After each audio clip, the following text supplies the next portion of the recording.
Hello students, welcome to my channel Gyan Ganit. हमने application of trigonometric के question number 9 किए थे। आज हम क्वेश्चन करेंगे क्वेश्चन नंबर 10। क्वेश्चन नंबर 10 के स्टेटमेंट देखो।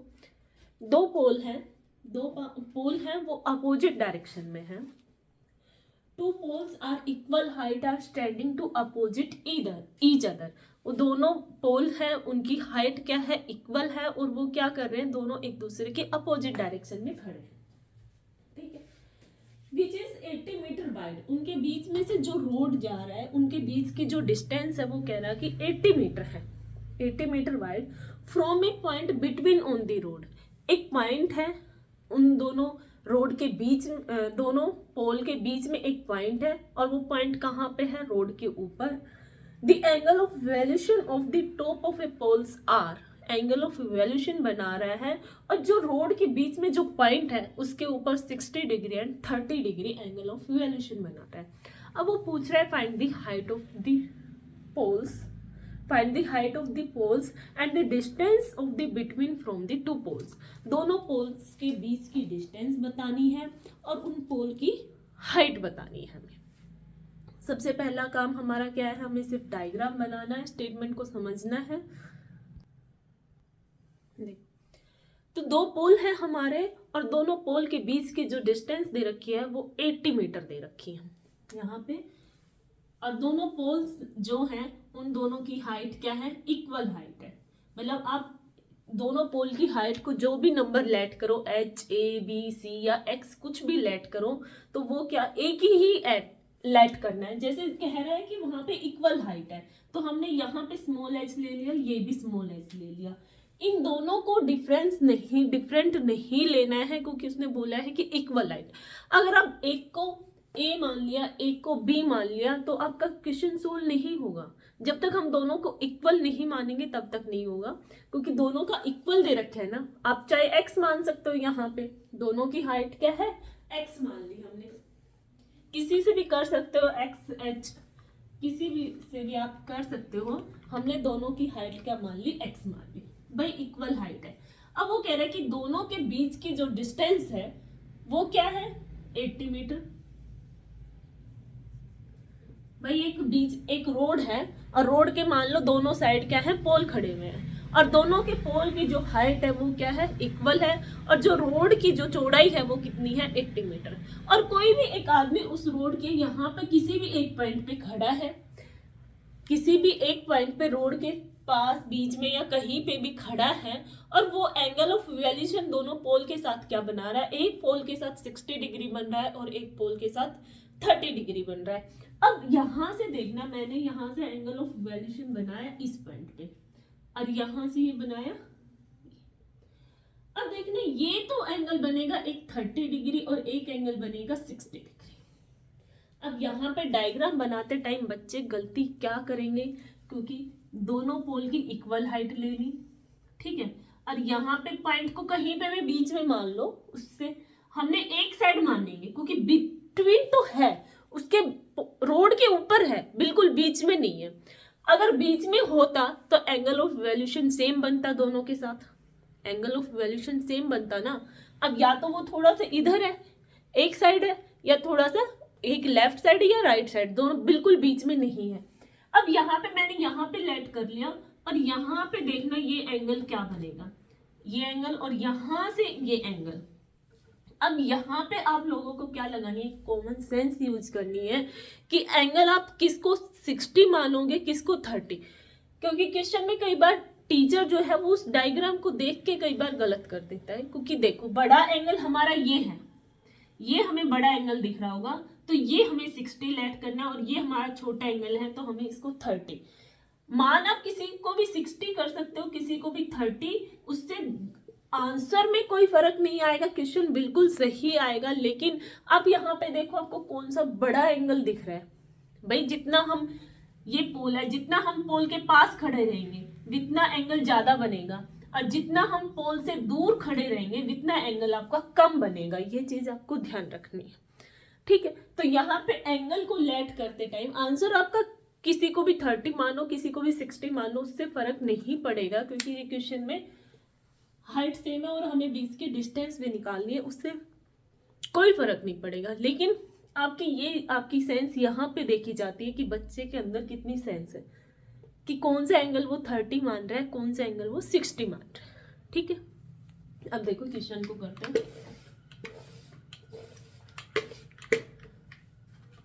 अब यहाँ पे पूरी जो डिस्टेंस है वो कितनी है, 80 है। मैंने एक को ले लिया a और दूसरे को हम क्या लेंगे, 80 माइनस a।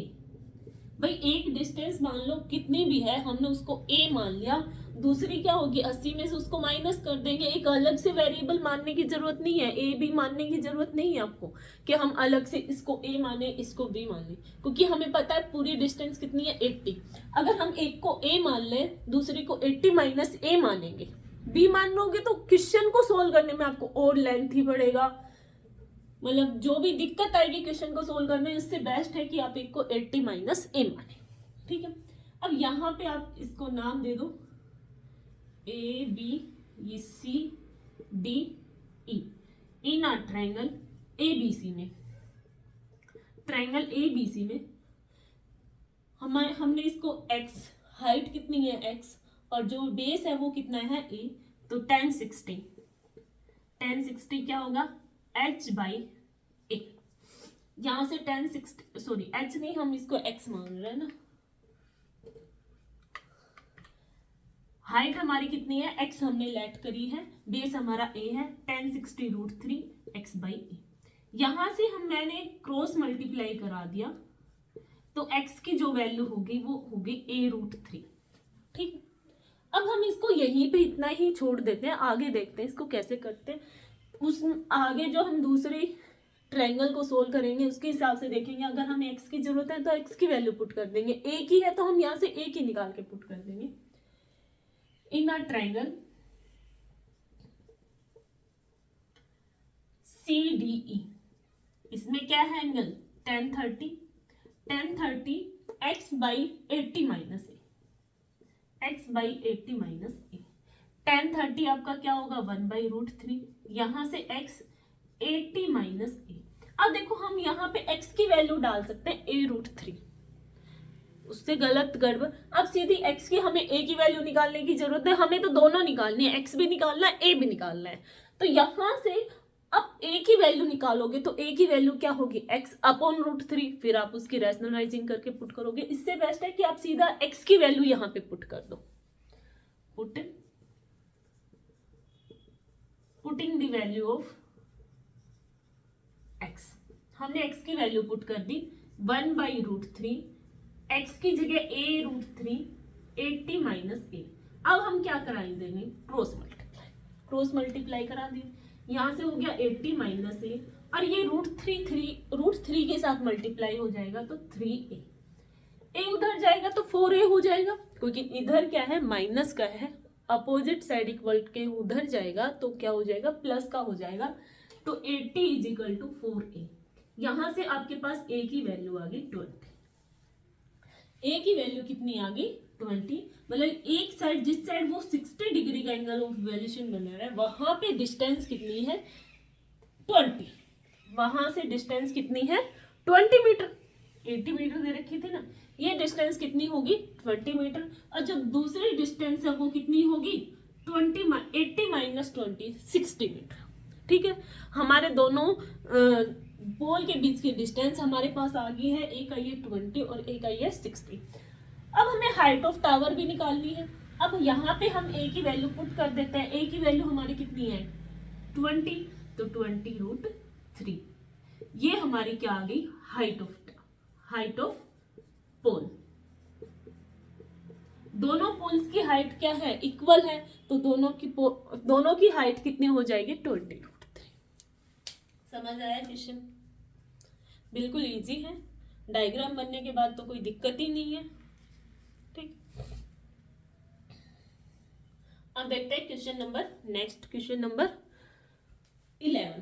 क्वेश्चन नंबर 11 का आपके पास डायग्राम दिया ही हुआ है, लेकिन फिर भी आपको डायग्राम बनाना आना चाहिए। क्वेश्चन नंबर 11 देखो एक बार, देखो क्वेश्चन नंबर जो 11 है उसका आपके पास डायग्राम बुक में दिया हुआ है, मैंने उसके स्टेटमेंट नहीं लिखी, सीधा डायग्राम बना दिया है।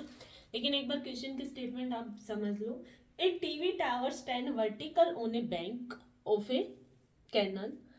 From a point on the another bank directly opposite to the tower, angle of valuation of the top of the tower, एक टावर है उसके टॉप से एंगल ऑफ वेल्यूशन बन रहा है 60 डिग्री का.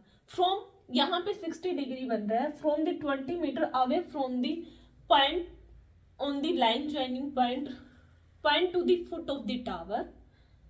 The angle of elevation top of the tower is 30 degree. फिर से वो उसी यहाँ से एंगल ऑफ वेल्यूशन बना रहा है 30 डिग्री. तो कह रहा है find the height of the tower and width of the canal. आपको विड्थ कैनल की वाइड बतानी है, यहाँ से कितना चौड़ा है, और हाइट ऑफ द टावर ये आपको डिस्टेंस BC निकालनी है, और हाइट ऑफ द टावर मतलब AB आपको निकालनी है. ठीक है. अब देखो इसका डायग्राम आपके पास दिया हुआ था इसलिए मैंने इसकी स्टेटमेंट नहीं लिखी. अब आप देखो एक बार ये क्या करना है. अब हमें तो बिल्कुल सिंपल है, हम इसको क्या लेट कर लेते हैं, A मान लिया. आप कोई भी वेरिएबल मान सकते हो, उससे फर्क नहीं पड़ेगा. कभी भाई मैं ज़्यादातर हाइट को स्मॉल h ही लेती हूँ, और यहाँ पे डिस्टेंस AB कुछ भी ले लो आप, उससे फर्क नहीं पड़ेगा. अब यहाँ से देखो हमने पहले इन अ ट्रायंगल ABC, एक ट्रायंगल ABC ले ली, इसमें tan 60 लगेगा. अब ये मैं इनको डायरेक्ट लिख रही हूँ यहाँ पे कि tan 60 is equal to H by BC, मतलब AB बाई BC. अब मैं लिख के नहीं दिखा रही कि AB क्या लेना है, BC क्या लेना है, वो आप नोटबुक में करते टाइम प्रॉपर अच्छे से करना. अभी मैंने थोड़ा डायरेक्ट कर रही हूँ क्वेश्चन को. tan 60 H बाई BC होगा, H बाई BC. अब यहाँ पे BC हमें क्या माना है, A. tan 60 हो गया √3, हमारा H हो गया, यहां से हमारे पास H निकल के आ गया A√3. ये हमारे पास क्या आ गया, हाइट. अब हम इसी का यूज करेंगे दूसरी इक्वेशन में. इन अ ट्रायंगल, अब हम दूसरे ट्रायंगल लेंगे, इन अ ट्रायंगल ABD. ये वाली हमने ट्रायंगल ले ली. अब इस वाली ट्रायंगल में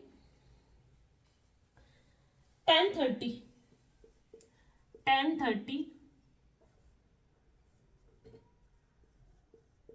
H बाई. अब ये पूरी डिस्टेंस हमें लेनी है. कई बच्चे यहाँ पे गलती क्या करते हैं, इस 20 को ही ले लेते हैं, बस पूरी को नहीं लेते. बेस तो पूरा होता है ना बेटा, जो हाइट आप हाइट ले रहे हो उसी के साथ पूरा बेस होता है.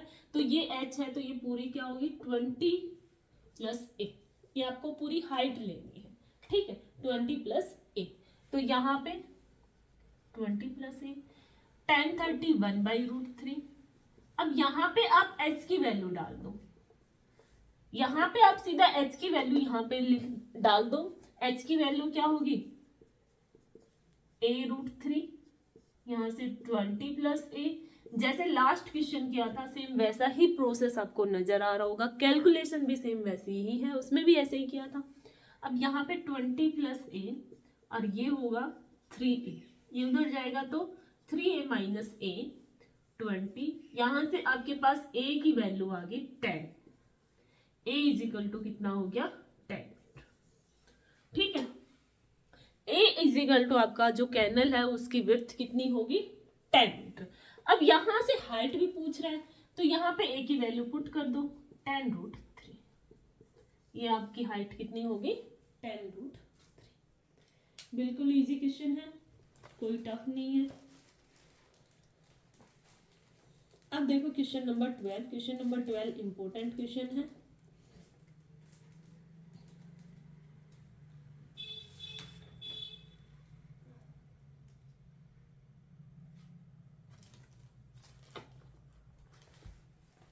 देखिए क्वेश्चन नंबर 12 देखते हैं. अभी ये बिल्कुल इजी क्वेश्चन था भाई, और इम्पोर्टेंट भी नहीं है इतना. तो क्वेश्चन नंबर 12 नेक्स्ट देखो. देखो क्वेश्चन नंबर 12 की स्टेटमेंट देखो. From the top of a 7 metre height of building. एक कोई 7 मीटर हाइट की बिल्डिंग है, उसके ऊपर टॉप के ऊपर कोई है. Angle of evaluation of the top of a cable tower is 60 degree. वहाँ एक बिल्डिंग है जिसकी हाइट कितनी है 7 मीटर. उस बिल्डिंग के ऊपर खड़ा होकर कोई किसी केबल टावर को देख रहा है, तो वहां से एंगल ऑफ इवैल्यूएशन बन रहा है 60 degree. And the angle of depression of its foot is 45 degree. Find the height of the tower. देखो बेटा, स्टेटमेंट को ही आपका सबसे पहला काम है स्टेटमेंट को ही समझना। क्वेश्चन मोस्ट इंपॉर्टेंट है, बहुत बार आया हुआ है पेपर में, तो बड़े ही ध्यान से समझना। From the top of a 7 metre height of the building, आपको सबसे पहले जो स्टेटमेंट दी हुई आप इसके अकॉर्डिंग चलते रहो। ये 7 मीटर हाइट ऑफ बिल्डिंग और इसके टॉप से angle of elevation of the top of a cable tower, कोई एक टावर है भाई, उसके टॉप पे एंगल ऑफ वेल्यूशन बन रहा है, यहां से तो बनेगा एंगल ऑफ वेल्यूशन कितना 60 degree. And angle of depression of its foot is, उसी केबल ऑफ टावर, इट्स का मतलब आ जाता है वही, उसी जो केबल टावर है उसी के फुट पे यहां से एंगल ऑफ डिप्रेशन बन रहा है 45 डिग्री।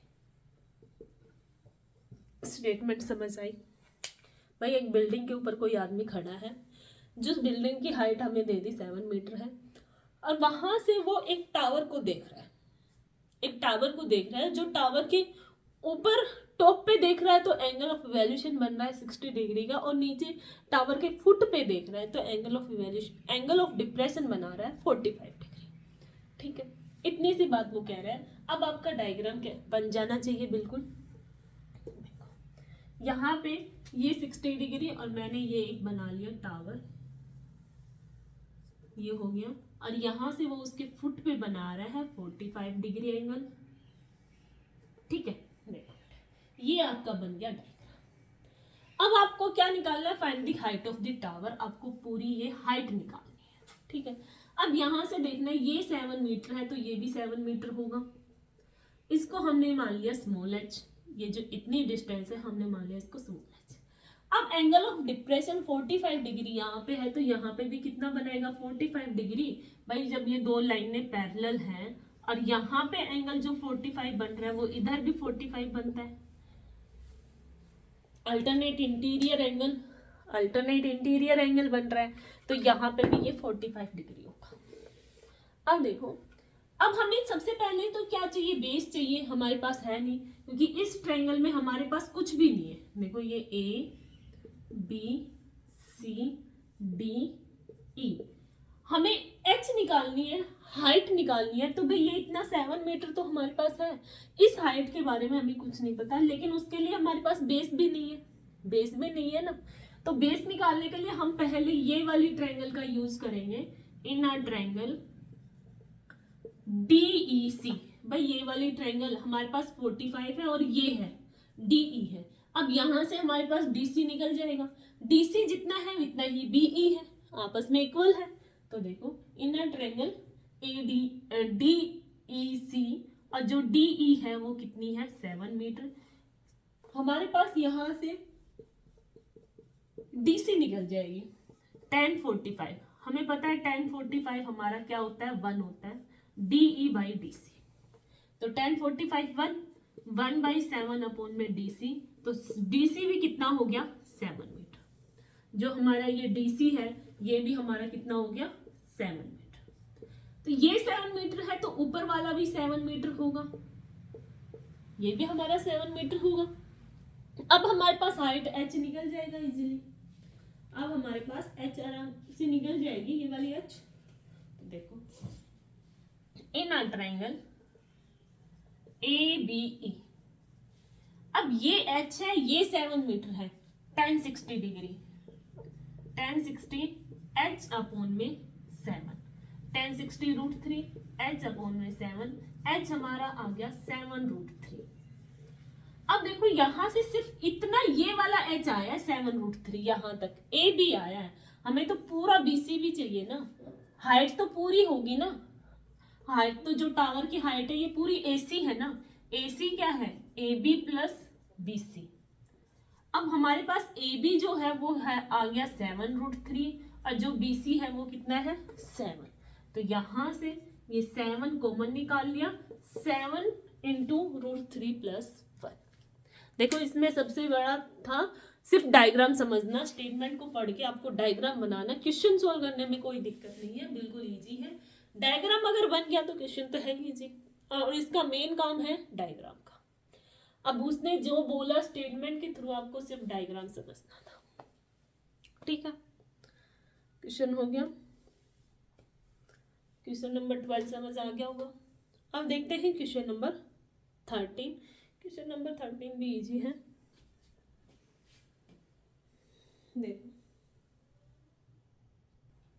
देखो एक बार क्वेश्चन नंबर जो 13 है उसके स्टेटमेंट आपके एनसीईआरटी बुक के ही सारे क्वेश्चन हैं, तो उसी में से आप स्टेटमेंट देख सकते हो।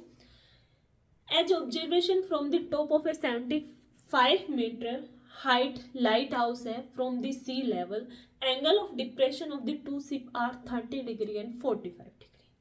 One ship is exactly behind the other on the same side of the lighthouse. अब यहाँ से स्टेटमेंट को मैंने इसलिए नहीं लिखा क्योंकि इसमें कुछ ऐसा नहीं है खास।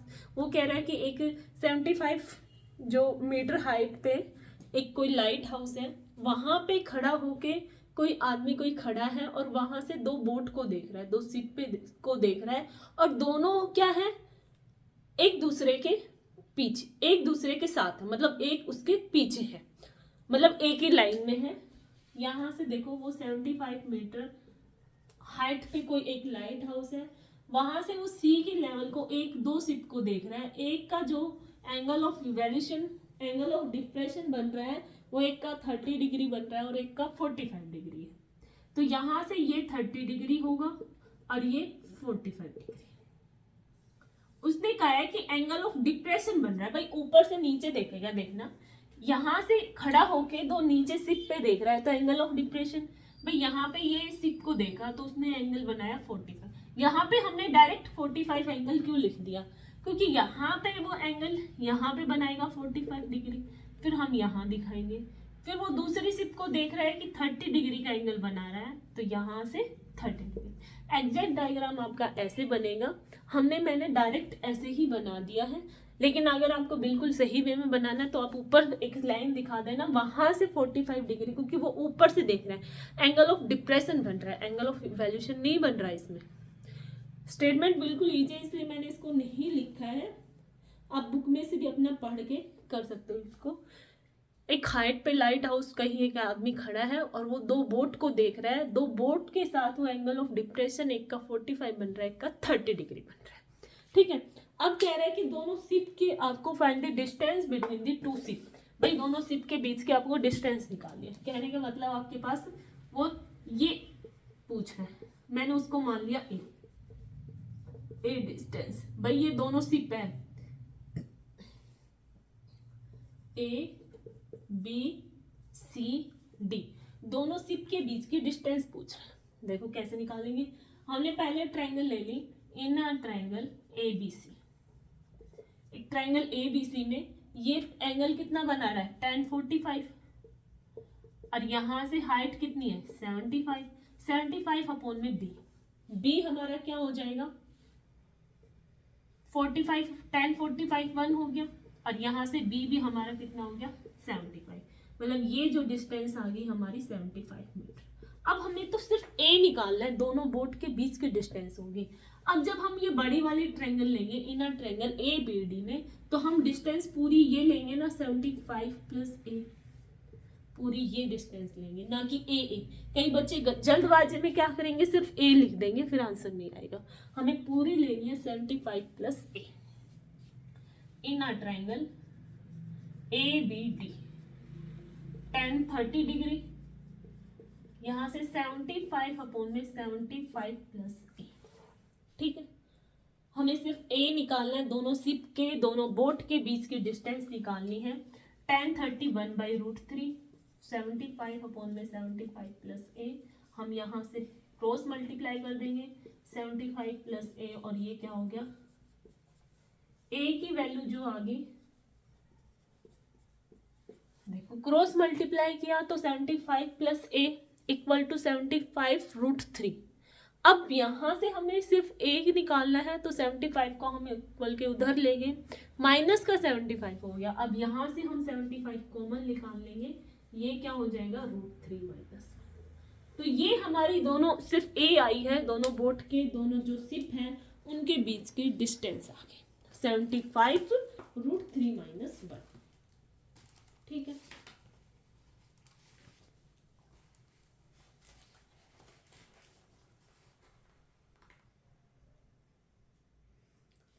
कितना आ गया 75√3 माइनस 1 मीटर कितना। अब बचते हैं आपका क्वेश्चन नंबर 14, 15, 16 जो कि इम्पोर्टेंट क्वेश्चन है, तीनों ही इम्पोर्टेंट क्वेश्चन है। ये क्वेश्चन कोई ज़्यादा खास इतना इम्पोर्टेंट नहीं है लेकिन ठीक है, लेकिन जो उससे पहले क्वेश्चन नंबर 12 किया था वो मोस्ट इम्पोर्टेंट है। वैसे तो इस एक्सरसाइज के सारे ही क्वेश्चन इम्पोर्टेंट है, लेकिन जो मोस्ट इम्पोर्टेंट है वो अब स्टार्ट हो रहे हैं। क्वेश्चन नंबर 12, 14, 15 और 16 मोस्ट इम्पोर्टेंट है। ठीक है, आई होप आपको समझ आया होगा। आज के लिए इतना ही, बाकी के ये तीनों क्वेश्चन हम कल करेंगे और फिर हम इस एक्सरसाइज के एग्जाम्पल भी देखेंगे। एग्जाम्पल इम्पोर्टेंट है, क्वेश्चन एग्जाम्पल नंबर 6 और 7 दोनों ही एग्जाम्पल इम्पोर्टेंट है। ठीक, आज के लिए इतना ही। Thank you so much. अगर वीडियो पसंद आए तो लाइक और शेयर जरूर।